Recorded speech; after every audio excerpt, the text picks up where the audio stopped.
In the United States today, the world of business is no longer a man's world.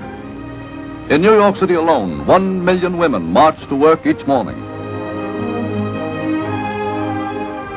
Throughout the nation, women hold a majority of office jobs.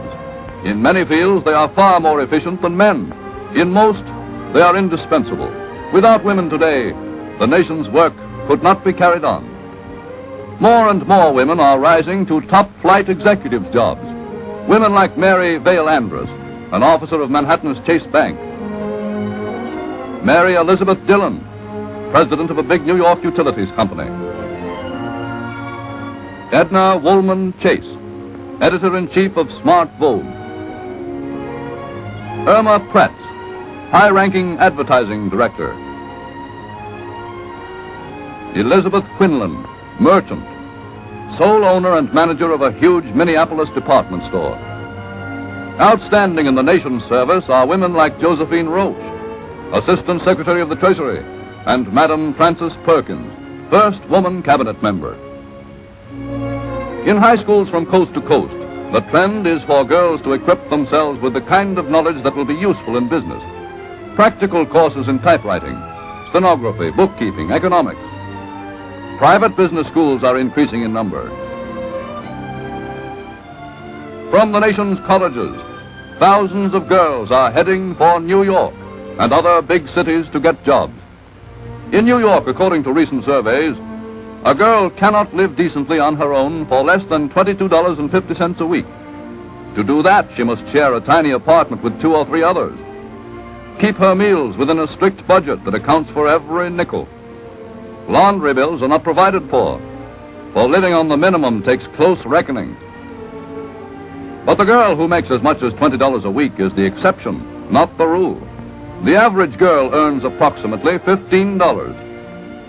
For her, there are philanthropic residence clubs, 87 of them in New York, where girls can live in comfort at comparatively low cost. In most of them, the girl pays part of her rent by doing each week a specified amount of work. Under this arrangement, she can get room and board for as little as $6 a week. But residences like these are jam-packed with long waiting lists. For this is almost the only way a business girl from out of town can lead a normal, pleasant life on substandard wages in New York City.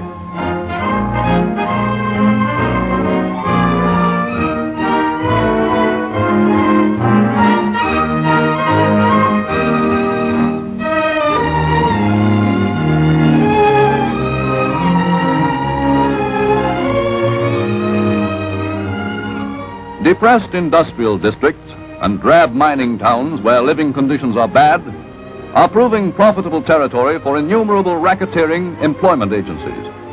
Their usual technique is to guarantee to place their client in a worthwhile job in the city upon payment of an agency fee in advance.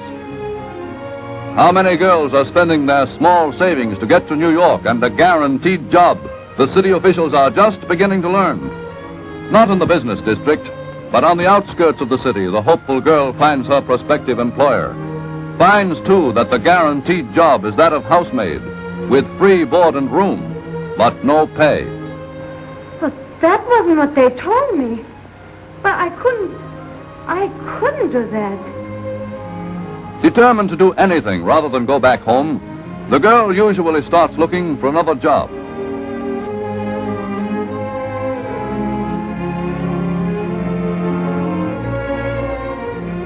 She goes through the mill of New York's 800 employment bureaus. She learns that although lots of jobs are listed, there are 10 applicants for each one, girls with city references and city experience.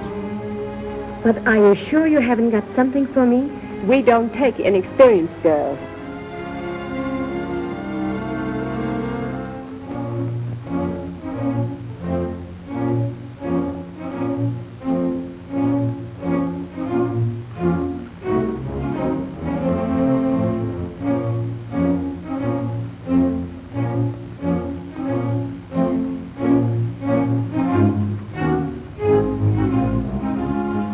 The money that might have taken her back home is soon gone.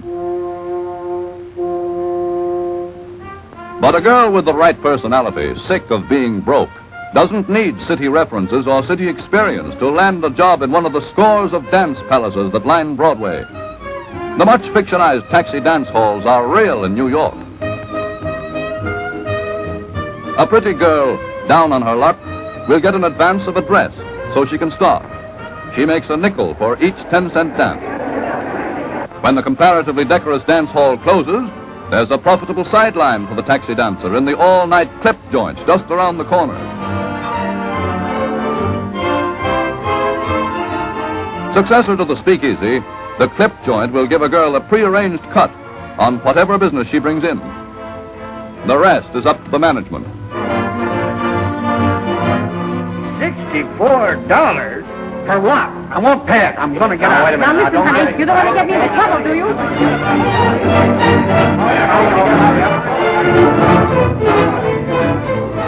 The system usually works, but not always.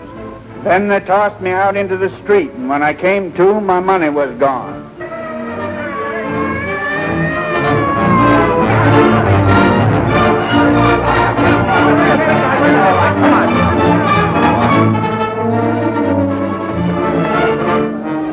Every girl who gets her name in New York's police record is investigated by the city's welfare agencies. Thus are they finding many a girl brought to New York by the guaranteed job racket.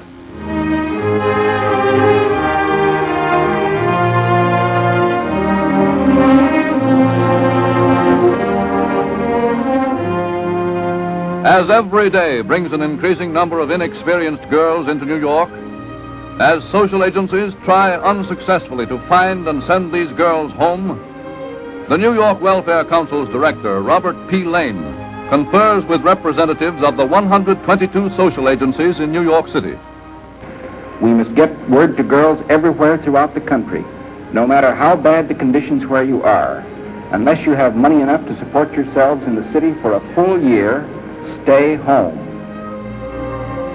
Newspapers throughout the country pick up and carry on the campaign.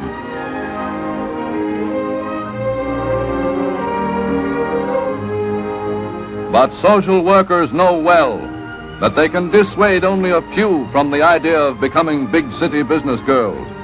They know that $20 a week and her own latchkey is the dream of every mining town Cinderella, a dream no warning can kill. Time marches on.